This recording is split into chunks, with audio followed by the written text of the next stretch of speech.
اللہ سبحانہ و تعالیٰ کے نام پاک سے آغاز جو بڑا مہربان نہایت رحم فرمانے والا ہے، اور کروڑوں درود و سلام ہمارے اور آپ کے آقا حضرت احمد مجتبیٰ محمد مصطفیٰ صلی اللہ علیہ وآلہ وسلم پر کہ آپ کی خدمت اقدس میں ہدایہ درود پیش کرنا اہل ایمان کے لیے دنیا اور آخرت میں کامیابی، بھلائی، فلاح، نجات اور بلندی درجات کا ذریعہ ہے۔ اللہم صلی علی سیدنا و مولانا محمد وعلی آل سیدنا و مولانا محمد وبارک وسلم۔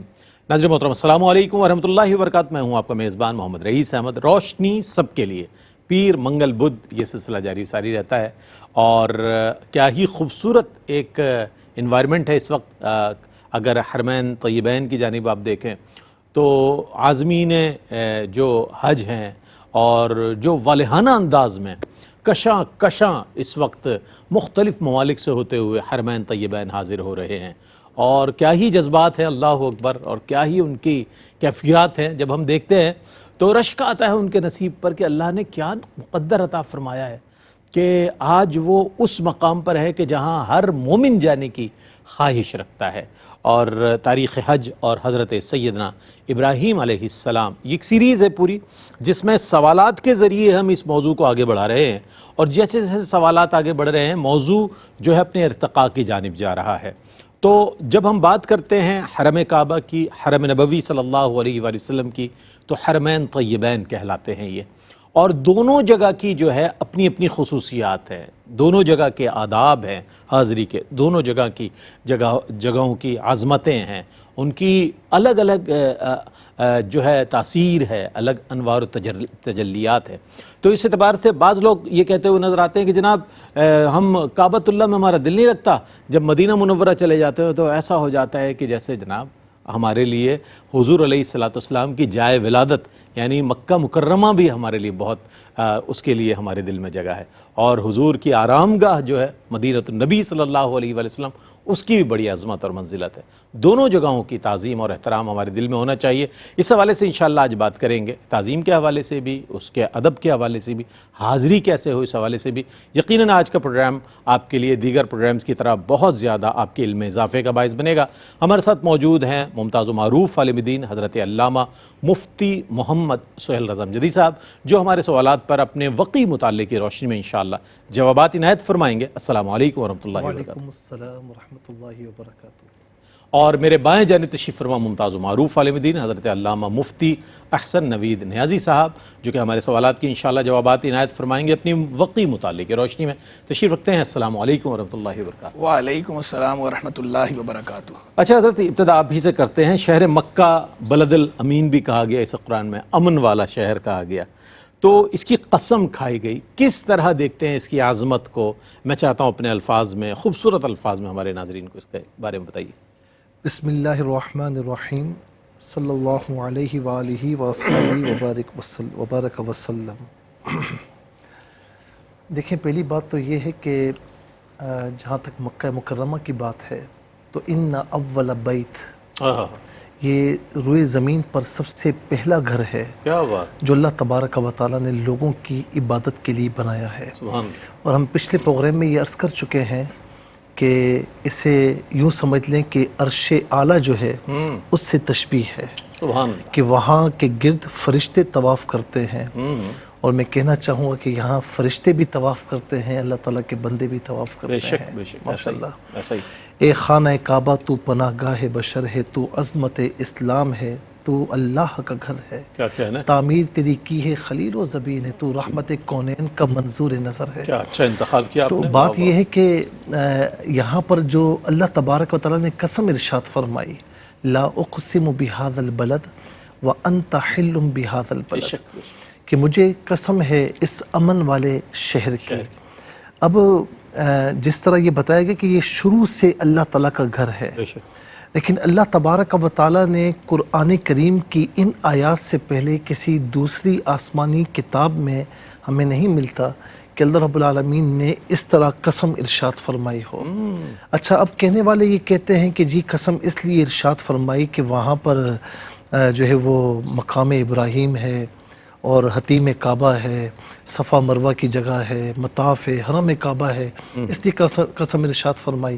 تو جناب والا یہ سب چیزیں پہلے سے تھیں، لیکن اللہ رب العالمین نے قسم ارشاد نہیں فرمائی۔ اور پھر ایک مشہور بات ہے نا بھائی، جس نے جو بات کی ہے اسی سے پوچھو نا کیا بات؟ قسم کیوں ارشاد فرمائی؟ تو لا اقسم بہذا البلد، مجھے قسم ہے اس امن والے شہر کی، کیوں؟ کیوں؟ وَأَنْتَ حِلٌّ بِهَذَا سبحان الْبَلَدِ، اللہ، سبحان اللہ، اس لیے کہ اے محبوب آپ اس شہر میں تشریف فرما ہے۔ اللہ تو حضور نبی کریم صلی اللہ تعالی علیہ وسلم وہ ذات کریمہ ہے اللہ، کہ مکہ مکرمہ تشریف لائے تو یہاں اجالا ہی اجالا ہو گیا۔ اچھا، جب مدینہ منورہ تشریف لائے تو وہاں اجالا ہو گیا۔ باقاعدہ روایات کے الفاظ یہ ہمیں ملتے ہیں کہ حضور نبی کریم علیہ السلام جب مکہ مکرمہ سے نکلے، مدینہ منورہ تشریف لائے تو مکہ مکرمہ میں ایک طریقے سے اندھیرا چھا گیا اور مدینہ منورہ روشن ہو گیا۔ یہ باقاعدہ روایت کے الفاظ ہیں، یعنی رونقیں جہاں پر دولہا ہے نا، جہاں پر کائنات کا دولہا ہے، جہاں اللہ تعالیٰ کا محبوب ہے، تو رونقیں وہاں چلی گئیں۔ دیکھیں وہ صحابہ کرام کہ جن پر ظلم و ستم کی انتہائیں ہو رہی ہیں، لیکن خانہ کعبہ چھوڑ کر نہیں جا رہے، یعنی حرم پاک چھوڑ کر نہیں جا رہے، کیوں؟ کہ میرے آقا علیہ السلام اس وقت تک وہاں تشریف فرما ہے۔ لیکن جیسے ہی میرے نبی صلی اللہ علیہ وسلم نے ہجرت فرمائی، اب تمام صحابہ تقریباً کی یہ تمنا، یعنی ہر ایک کی تمنا تھی کہ اب مکہ مکرمہ سے مدینہ منورہ ہجرت کی جائے۔ صہیب رومی رضی اللہ تعالیٰ عنہ کو نہیں پڑھتے کہ جب ہجرت کے لیے جانے لگے تو راستے میں جو ہے دشمنوں نے آ لیا، تو انہوں نے تلوار باہر نکالی، کہا کہ تم لڑو گے میں بھی لڑوں گا، تم ایک مارو گے میں دو ماروں گا، لڑتا رہوں گا جب تک یہ تلوار ٹوٹ نہ جائے، یہ تیر یہ نیزے ختم نہ ہو جائے۔ تو میں تمہیں ایک آفر کرتا ہوں کہ مکہ مکرمہ میں جتنی میری پراپرٹی نا سب لے لو، مجھے میرے نبی کے پاس جانے دو۔ کیا بات ہے! اور ایسا آپ نے کر کے دکھایا۔ تو یہ آیت کریمہ وَمِنَ النَّاسِ مَن يَشْرِي نَفْسَهُ ابْتِغَاءَ مَرْضَاتِ اللَّهِ، کہ وہ کیسے عجیب و غریب لوگ ہیں، کیسے خوش نصیب لوگ ہیں کہ جنہوں نے اپنا سب کچھ اللہ کی مرضی کے آگے بھیج دیا، کیا کہنا ہے؟ بھیج دیا اس کو۔ اور ایک بات، جندہ بن دمرہ رضی اللہ تعالیٰ عنہ کبیر السن تھے، یعنی بڑی عمر تھی، اپنے بیٹوں سے کہا کہ سواری میرے پاس ہے، مجھے سواری پر بٹھاؤ، میرے سرکار کی جانب جاؤں گا۔ راستے میں انتقال ہو گیا، تو کسی نے کہا کہ کاش پہنچ جاتے، کاش ایسا نہ ہوتا، انتقال نہ ہوتا۔ تو اللہ تبارک و تعالیٰ نے آیت کریمہ میں کیا فرمایا؟ وَمَن يَخْرُجْ مِن بَيْتِهِ مُهَاجِرًا إِلَى اللَّهِ وَرَسُولِهِ فَقَدْ وَقَعَ أَجْرُهُ عَلَى اللَّهِ، فرمایا کہ جو اس طرح ہجرت کر کے نکلا ہے، انتقال ہو گیا نا، تو کہنے والے یہ نہ کہیں کہ اسے کچھ نہیں ملے گا، ارے اس کا اجر اللہ تبارک و تعالیٰ کی ذات کریمہ پر۔ کیا کہنے، سبحان اللہ، سبحان اللہ۔ اچھا، شہر مکہ کی بات ہو رہی ہے، کیا شہر ہے، سبحان اللہ، سبحان اللہ۔ اس کے آداب کے حوالے سے، اس کے احکام کے حوالے سے ہم جاننا چاہیں گے، چونکہ یہ بہت اہم موضوع ہے، اتنا مبارک موضوع ہے کہ سنتے چلے جائیں، آپ کی روح جو ہے بالیدہ ہوتی چلی جائے گی، اور ایک ایسی آپ کو حلاوت محسوس ہوگی اس ذکر میں کہ دل چاہے گا اس ذکر ہوتا رہے، جیسے مفتی صاحب نے فرمایا اس ذکر کو آگے بڑھاتے ہوئے۔ جی مفتی صاحب۔ بسم اللہ الرحمن الرحیم، صلی اللہ علیہ حبیب محمد وعلی آلہ وصحبہ بارک وسلم۔ کیا بات ہے، مکہ مکرمہ بیت اللہ ہے، اللہ کا گھر ہے، اللہ کے محبوب علیہ السلام کا مدفن ہے۔ کیا بات ہے اس کی، تمام انبیاء کرام علیہ السلام، سیدنا ابراہیم خلیل اللہ کے بعد جتنے آئے ہیں وہ سارے وہاں کا حج کرتے رہے ہیں۔ صحابہ کرام علیہ رضوان، اہل بیت اطہار، اولیاء کاملین، علماء عاملین اور عام مسلمان جب سے بنائے، دیکھیں اس وقت سے آج تک، وہ کیا سیدنا ابراہیم خلیل اللہ نے اس کے لیے دعا کی تھی، تو دعا کرتے ہوئے کہا تھا رب اجعل ھذا بلدا آمنا، اے اللہ اے میرے رب اس گھر کو تو بلدا امینا، اے میرے رب اس گھر کو تو بنا دے، اس شہر کو بنا دے امن والا گھر۔ ایک جگہ جو ہے وہ ھذا بلدن ہے اور ایک جگہ ھذا البلد ہے، سورہ ابراہیم سورہ بقرہ دونوں جگہ۔ تو انہوں نے جب یہ دعا فرمائی کہ اے میرے رب اس شہر کو تو امن والا بنا دے، تو اس شہر کو امن والا بھی بنایا گیا۔ جب انہوں نے اس کے لیے رزق کی اور ثمرات کی، پھلوں کی دعا کی، تو دیکھیں ہر موسم کا پھل وہاں پر ملتا ہے موسم حج کے اندر، اور ہر جگہ کی وہاں پر نعمتیں وافر مقدار میں میسر ہوتی ہیں۔ مکہ مکرمہ میں آج بھی صدیاں گزر گئی ہیں اور آج بھی جو ہے وہاں پر یہ معاملہ ہے، اور اسی طرح آپ دیکھیں ہر چیز کی جو ہے ریل پیل ہے وہاں پر، اور لوگ اس کی طرف کھنچے آتے ہیں۔ خود اللہ تبارک و تعالیٰ نے فرمایا نا وَإِذْ جَعَلْنَا الْبَيْتَ مَثَابَةً لِلنَّاسِ وَأَمْنًا، ہم نے بیت کو، اس گھر کو بنا دیا لوگوں کا مرجع، لوگوں کے بار بار لوٹنے کی جگہ اور امن والا، ہم نے اس کو یہ بنایا ہے۔ اور یہاں باقاعدہ مفسرین نے تصریح فرمائی کہ یہاں بیت کہہ کر پورا حدود حرم مراد ہے۔ کعبہ مشرفہ تو کعبہ مشرفہ ہے، بیت اللہ تو بیت اللہ ہے، کیا بات ہے۔ وہ کہتے ہیں لیکن یہاں پورا حدود حرم مراد ہے، پورا حرم کی بات ہو رہی ہے کہ پورے حرم کو اللہ نے امن والا بنا دیا، اور پورے حرم کو اللہ نے لوگوں کے لیے مرجع بنا دی ہے، لوگ بار بار اس کی طرف آتے ہیں۔ اور ہر سال آپ دیکھیں یہ روز افزوں ہے، ہر سال اور ہر روز تعداد افزوں ہے، اوپر ہی جا رہی ہے زیارت کرنے والوں کی، معتمرین کی، حجاج کی۔ اسی طرح اللہ تبارک و تعالیٰ یہ اس کی برکتیں عام رکھے، قیامت تک اس کی برکتیں یوں ہی عام رہیں۔ یہ جو گھر ہے اس کے بارے میں فرمایا وَمَن دَخَلَهُ كَانَ آمِنًا، جو اس میں داخل ہو گیا وہ امن والا ہو گیا۔ یہاں بھی صراحت موجود ہے کہ یہاں بھی بیت اللہ بھی مراد ہے، بیت اللہ تو حرم ہے ہی ہے، لیکن صرف بیت اللہ ہی نہیں بلکہ حدود حرم سارے کا سارا جو داخل ہو گیا اس میں امن والا ہے۔ تو جہاں اس کے آداب اور احکام کی بات ہے تو دیکھیں اس کو حرم اسی وجہ سے قرار دیا گیا ہے کہ یہاں پر بہت سی چیزیں وہ ہیں کہ جو عام حالات میں حرام نہیں ہیں، یہاں حرام قرار دے دی گئی ہیں۔ اس کی اپنی حرمت تو ہے، اپنی عظمت تو ہے، لیکن اس کے ساتھ ساتھ اس میں بہت سی چیزیں جو عام جگہوں پر حرام نہیں یہاں حرام کر دی گئی ہیں۔ مثلا شکار کرنا یہاں حرام کر دیا گیا ہے، دیگر جگہوں پہ شکار کرنا حرام نہیں۔ درخت کاٹنا یہاں حرام کر دیا گیا، دیگر جگہوں میں حرام نہیں ہے۔ گھاس اکھیڑنا جو ہے وہ یہاں پہ حرام کر دیا گیا، دیگر جگہوں پہ حرام نہیں ہے۔ وحشی جانور جو جنگلی جانور ہوتے ہیں، جنگلی جانوروں کو ستانا یا تکلیف دینا یہاں پر حرام کر دیا گیا ہے، عام حالات میں حرام نہیں ہے۔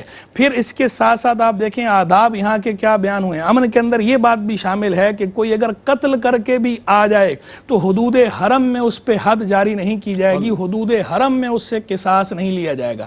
حدود حرم کے اندر اگر آ گیا ہے تو اب قصاص نہیں ہے، باہر لے جا کر قصاص ہوگا۔ وہاں اس جگہ میں آ گیا، یہ امن والی جگہ ہے، اس کو اللہ نے امن والا بنایا، یہاں پہ حد جاری نہیں ہوگی اس کے اوپر، حدود حرم کے اندر قصاص یہاں پر نہیں ہوگا۔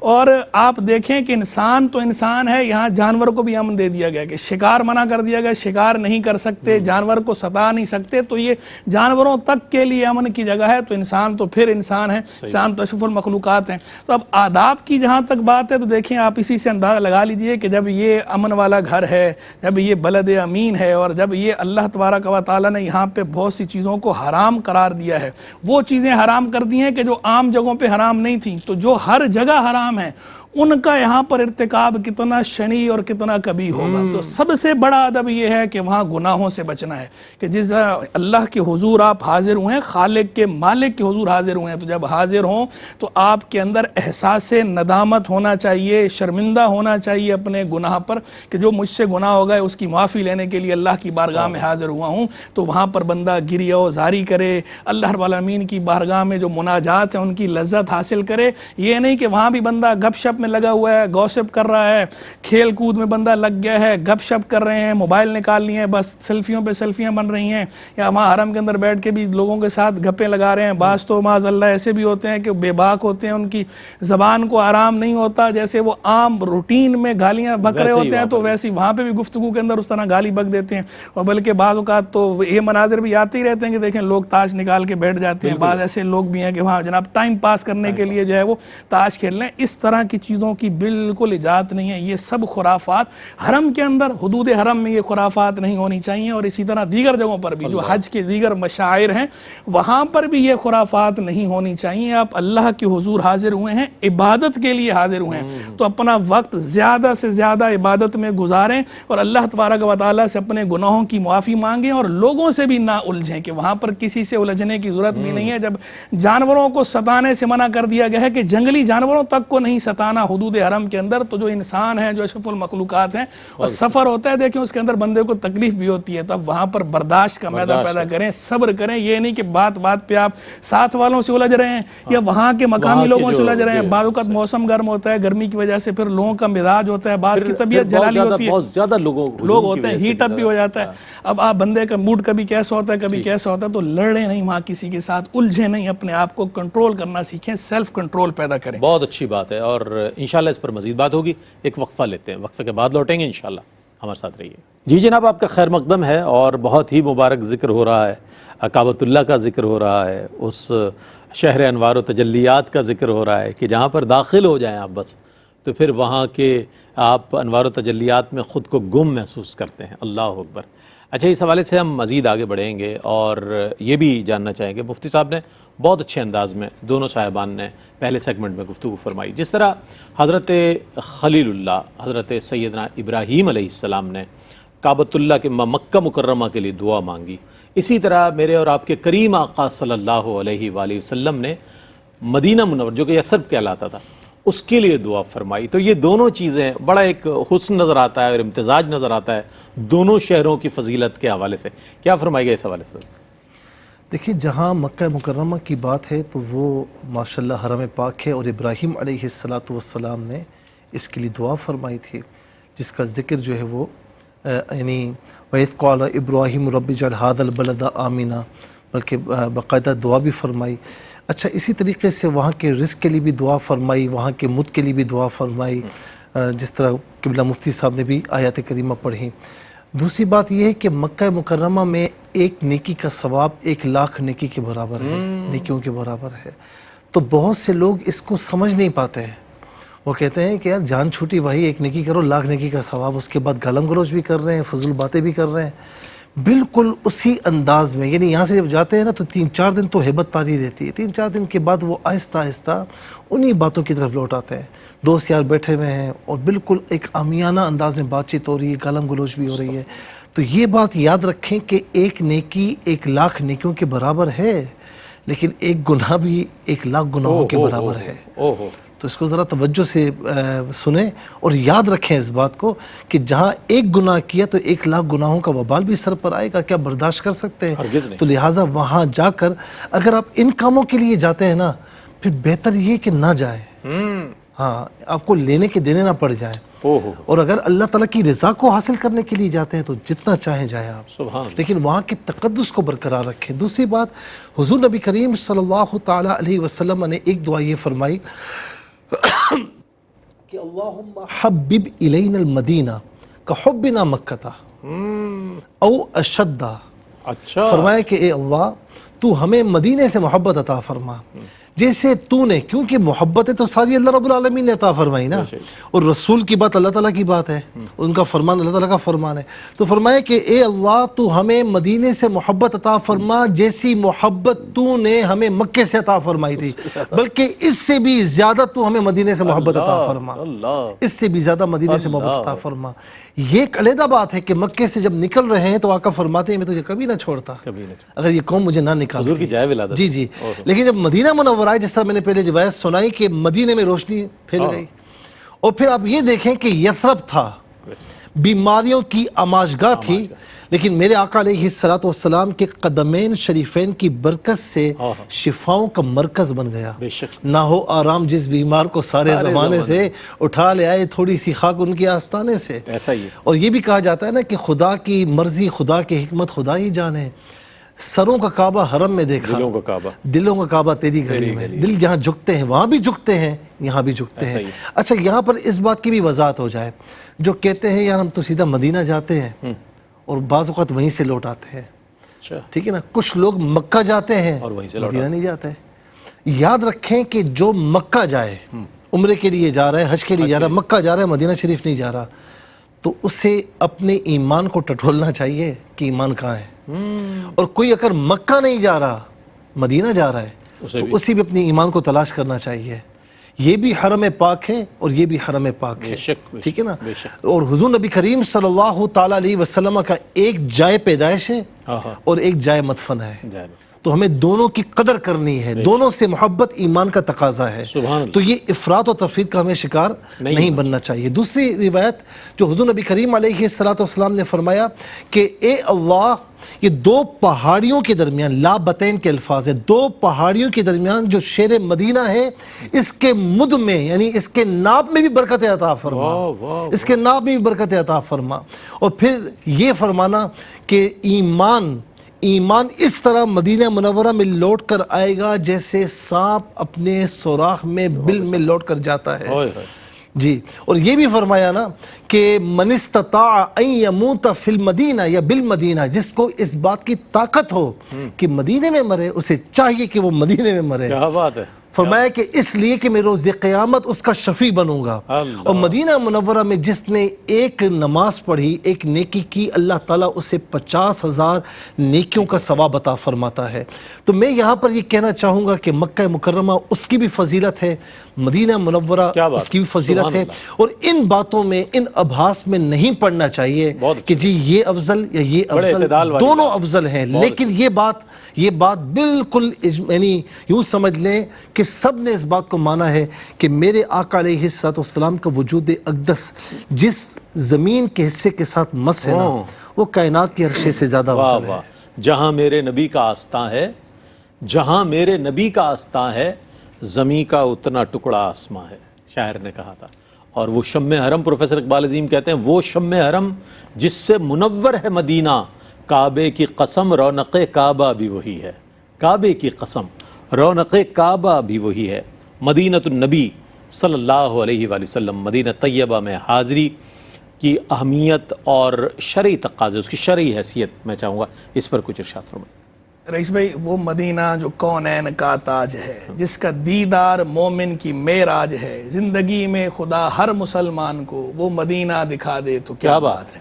تو مدینہ منورہ کی تو کیا بات ہے. مدینہ کو بھی اب ہم کہتے ہیں مدینہ تو مدینہ امینہ کہتے ہیں. امینہ کا معنی یہی کہ جو ہے وہ امن والا شہر جو ہے. مدینہ جب سے سیدنا رسول اللہ علیہ السلام کے مبارک قدم لگے ہیں تو یہ بھی امن والا شہر ہو گیا. وہاں سیدنا ابراہیم خلیل اللہ نے دعا کی تھی، رب اجعل ھذا بلدا آمنا وارزق اہلہ من الثمرات، کہ اے میرے رب تو اس شہر کو امن والا کر دے اور اس کے اہل کو ثمرات عطا فرما، ان لوگوں کے جو ان میں سے اللہ پر ایمان لائیں، روز آخرت پر ایمان لائیں. تو یہاں اللہ کے نبی نے دعائیں فرما رکھی ہیں، جیسے کہ مفتی صاحب نے جو ہے وہ ذکر بھی کی. ان میں سے بعض احادیث کے جب اللہ کے محبوب نے دعا کی یہاں کے مد کے لیے، وہاں اور مکے کے مقابلے میں دگنی برکت کی دعا بھی فرما رکھی ہے، دگنی محبت کی دعا بھی فرما رکھی ہے کہ اس کے مقابلے میں ہمیں دگنا محبوب بنا دے سے. تو وہ مدینہ جب سے اللہ کے محبوب کے قدم لگے ہیں اور اللہ کے محبوب نے دعائیں مانگی ہیں، تو دعائیں جس طرح دعائے ابراہیم خلیل اللہ مقبول و مستجاب ہے، تو دعائے محمد رسول اللہ بھی، حبیب اللہ بھی مستجاب ہے، مقبول ہے. اور آپ اس کا نظارہ دیکھ لیں کہ جس طرح مسلمان وہاں کی کعبہ مشرفہ کی طرف کھنچتے ہیں، اسی طرح مسلمانوں کے دل مدینہ طیبہ کی طرف بھی کھنچتے ہیں، روضہ رسول علیہ السلام کی طرف بھی کھنچتے ہیں. اب جہاں تک بات ہے اس کی شرعی حیثیت کی کہ روضہ مقدسہ کی زیارت کی حیثیت کیا ہے، تو اس کی حیثیت ہے قریب واجب. اچھا، بعض حضرات علماء اس کو واجب قرار دیتے ہیں اور بعض حضرات علماء کا موقف یہ ہے کہ یہ قریب واجب ہے، اس کی بہت زیادہ تاکید ہے. ہمارے نزدیک مختار موقف یہی ہے کہ یہ قریب واجب ہے، افضل ترین مندوبات میں سے ہے، واجب کے قریب ہے. اور اللہ کے محبوب علیہ السلام نے خود فرمایا ہے، من زارا قبری وجبت لہو شفاعتی، جو میری قبر کی زیارت کرے اس کے لیے میری شفاعت واجب ہو گئی. جو قبر کی زیارت کرے گا اس کے لیے میری شفاعت واجب ہو جائے گی. یہ اللہ کے محبوب نے خبر دے رکھی ہے اور یہ حدیث کئی محدثین نے نقل کی ہے، حافظ دارقطنی نے بھی نقل کی ہے، امام بہقی نے بھی نقل کی ہے. بعض محدثین نے اس کو حسن تسلیم کیا ہے کہ یہ حسن درجے کی روایت ہے. تو اور یہ یعنی ضعیف نہیں، ضعیف روایت ہوتی تو بھی فضائل اعمال میں مقبول ہوتی ہے جب تک ضعیف جدہ نہ ہو، اور یہاں تو یہ روایت جو ہے وہ حسن درجے کی سٹیٹس کا ہی ہے. تو اللہ کے محبوب نے فرمایا شفاعت نصیب ہوگی. اس پہ بھی علماء نے کلام فرما رکھا ہے کہ شفاعت تو اللہ کے محبوب کی ہر مسلمان کو نصیب ہونی ہے، تو یہاں کیوں فرمایا جا رہا ہے؟ تو آگے انہوں نے اس بات کی صراحت کر رکھی ہے کہ اللہ کے محبوب کی شفاعت ہر مسلمان کو ملنی ہے، لیکن یہ جو زیارت روضہ طیبہ کی جو بات ہو رہی ہے، شفاعت کی بات ہو رہی ہے، یہ شفاعت خاصہ کی بات ہو رہی ہے. یہ وہ خاص قسم کی شفاعت ہے کہ جو صرف اسی کو نصیب ہونی ہے جس نے وہاں پر حاضری دینی ہے. تو آپ دیکھیں وہاں کی حاضری کی کیا بات ہے. کیا اعلیٰ حضرت نے فرمایا، من زار تربتی وجبت لہو شفاعتی، ان پر درود جن سے نوید ان بشر کی ہے، ان سے بشارت، ہمیں ان بشارتوں کی ملی ہوئی ہے، خوشخبری ملی ہوئی ہے. اور ویسے حدیث کے اندر قبری ہے، شعر میں انہوں نے تربتی اس لیے کہا وزن کی وجہ سے، ضرورت شعری کی وجہ سے. تو یہ اس مدینہ طیبہ کی بات کیا بات ہے، روضہ مقدسہ کی حاضری کی کیا بات ہے. صحابہ کرام علیہم رضوان ہوں، اہل بیت اطہار ہوں، سارے جو وہاں پر موجود نہیں تھے، وہاں سے مائیگریٹ کر گئے تھے، وہ بھی وہاں آ کے باقاعدہ حاضری دیا کرتے تھے اور باقاعدہ وہاں گریہ وزاری کیا کرتے تھے. محمد بن منقدر کہتے ہیں میں نے حضرت جابر بن عبداللہ رضی اللہ تعالیٰ عنہ کو دیکھا کہ سیدنا رسول اللہ علیہ السلام کے روضہ مقدسہ کے پاس رو رہے ہیں یبکی، اور یہ فرما رہے ہیں. جب میں قریب ہوا تو میں نے آواز سننے کی کوشش کی تو وہ کہہ رہے تھے ہا ہونا تسکب العبرات، یہاں پر آنسو بہائے جاتے ہیں، یعنی یہ آنسو بہائے جانے کی جگہ ہے. اللہ کے محبوب کی بارگاہ میں کھڑے ہیں.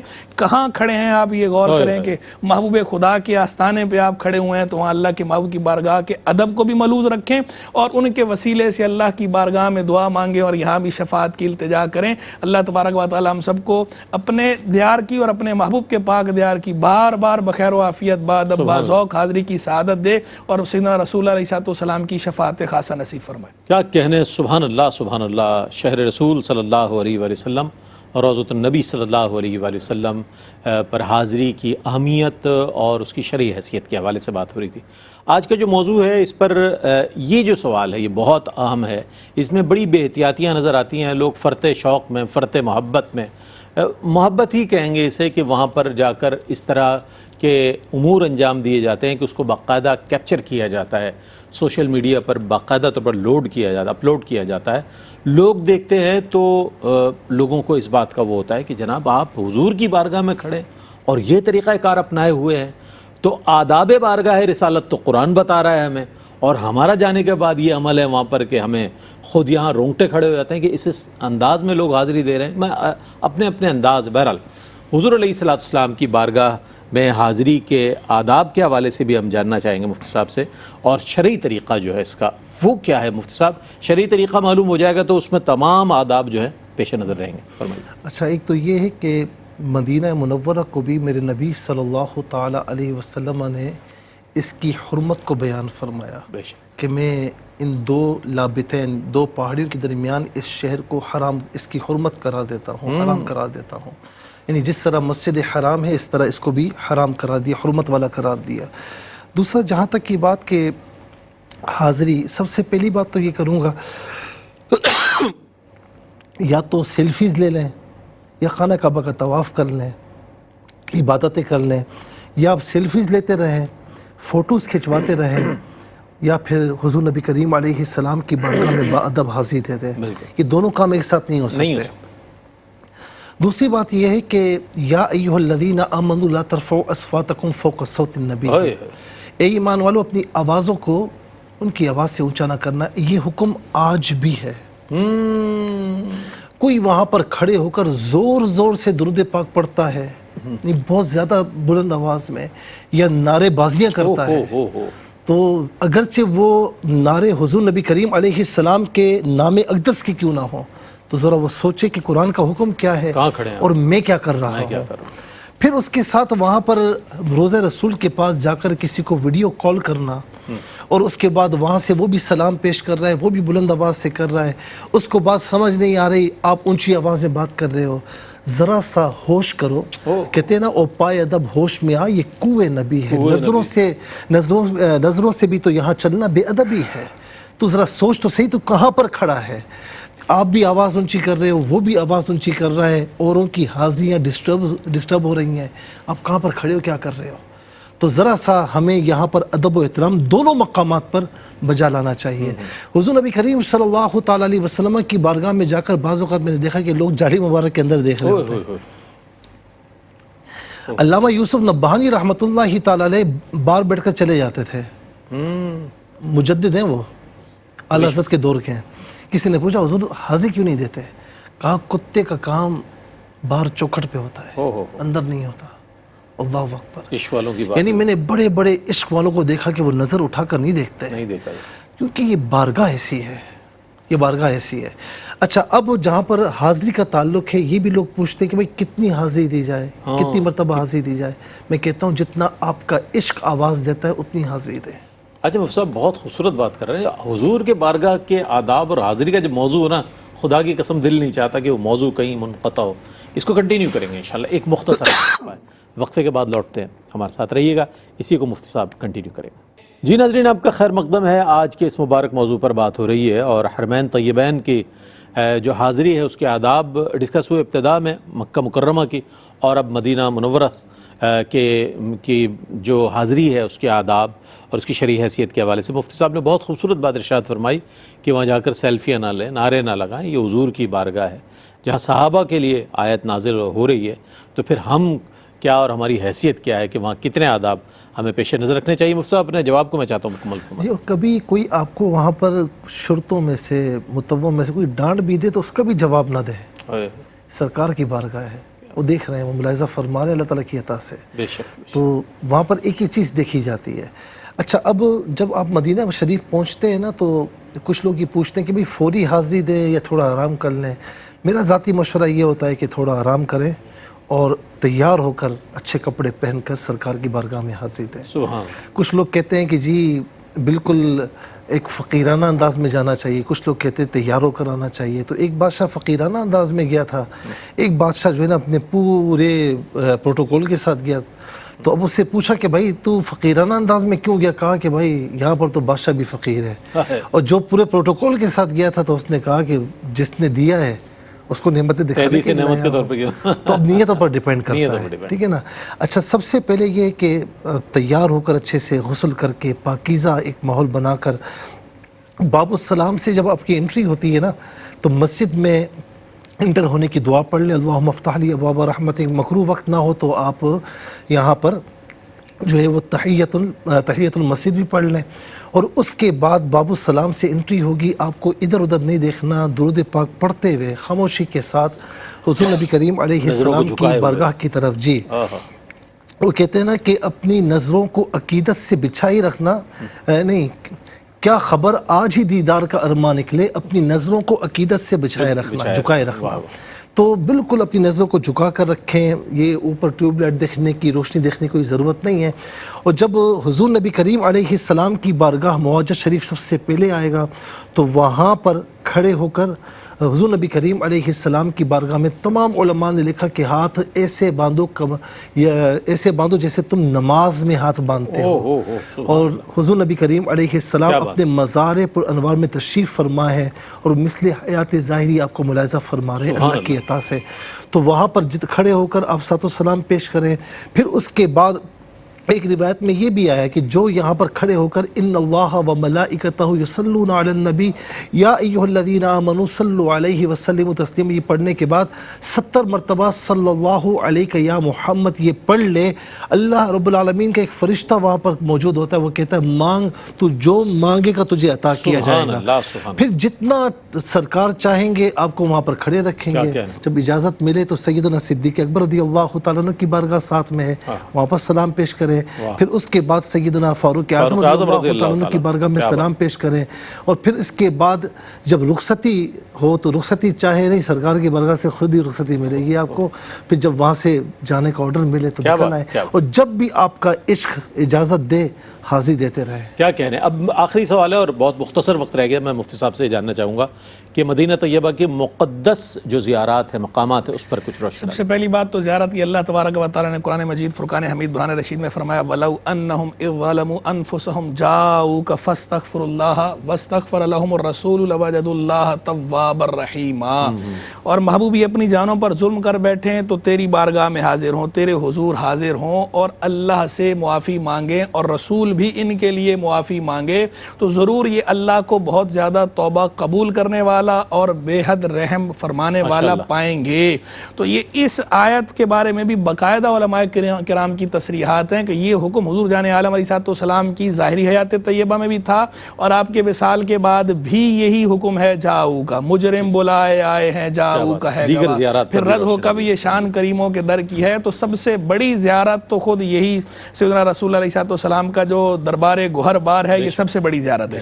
پھر اس کے بعد مدینہ طیبہ سارے کا سارا زیارت گاہ ہے کہ یہ وہ مقدس شہر ہے جس حضور جان عالم علیہ السلام کے مبارک قدم اس کے چپے چپے پہ لگے ہوئے ہیں، اس نے حضور کی مبارک زیارت کی ہوئی ہے۔ تو سارا شہری زیارت گاہ ہے، بطور خاص زیارتیں شیخین کریمین کا روضہ اقدس سرکار کے ساتھ قدموں میں ہیں وہ، تو اس کے علاوہ جنت البقیع ہے، بہت بڑی زیارت، تقریباً 10,000 جو ہے اس کے اندر مدارات ہیں صحابہ اہل بیت اور اولیاء کرام کے، جن کے اندر سیدنا عثمان غنی رضی اللہ عنہ کا وہاں موجود ہے، امام حسن مجتبی کا ہے، شہزادی کونین سیدہ فاطمہ زہرا رضی اللہ تعالیٰ عنہ ان کا موجود ہے۔ اور بہت سارے حضرات کے صحابہ کے بھی، اہل بیت کے بھی اور اولیاء کرام کے بھی ہیں۔ پھر اس کے علاوہ آپ دیکھیں سید الشہداء ہے، جبل احد ہے، جبل احد خود بھی زیارت گاہ ہے، اور پھر جو ہے سید الشہداء سیدنا امیر حمزہ رضی اللہ عنہ کا روضہ مبارکہ وہ بھی جو ہے وہ زیارت گاہ ہے۔ پھر اس کے علاوہ مسجد قباء شریف ہے، مسجد قباء جس کے بارے میں کہ وہاں پر جانا، نماز کے لیے جانا، اور وہ ایک عمرے کے برابر ثواب اس کا قرار دیا گیا ہے۔ خود سرکار علیہ السلام بھی ہفتے کے روز تشریف لے کے جاتے تھے، تو وہاں بھی عشاق جاتے ہیں۔ مسجد قبلتین ہے جو 2 قبلوں والی مسجد ہے۔ اس کے علاوہ مساجد خمسہ، مساجد سبع مشہور ہیں، زیارت گاہیں وہاں پر بہت ساری بے شمار ہیں، بالخصوص مساجد کی ایک بڑی تعداد ہے۔ مسجد امامہ ہے، مسجد بلال ہے، مسجد علی ہے، مسجد بکر صدیق ہے۔ تو بہرحال جو لوگ جاتے ہیں اس طرح، تو وہاں جو زیارت کرانے والے ہیں وہ عام طور پر ان مساجد کے بارے میں آگاہی دیتے ہیں، تو ان سے پوچھ لیں، اور جہاں وہ جس طرح کہیں تو وہاں پر حاضری دیں، اور آداب کا خیال ہر جگہ ہی رکھیں۔ بہت شکریہ ادا کروں گا صاحب کا، آپ تشریف آوری کا بہت شکریہ۔ ناظرین محترم، دامن وقت میں گنجائش نہیں ہے، ورنہ یہ تو وہ ذکر ہے کہ جو ذکر ہوتا رہے اور ہماری روح بالودہ ہوتی رہے، یہ ذکر جاری و ساری رہے۔ اللہ سے دعا ہے کہ اسی ذکر میں ہماری عمر تمام ہو جائے۔ دیکھتے رہیے یہ پروگرام، انشاءاللہ روشنی سب کے لیے کل اور پرسوں دونوں دن اسی موضوع کے ساتھ آگے بڑھتے رہیں گے، اور علماء حضرات، اسکالرز حضرات اس پر روشنی ڈالتے رہیں گے۔ اس ساتھ ہی اپنے میزبان محمد رئیس احمد کو اجازت دیجیے۔ اللہ حافظ۔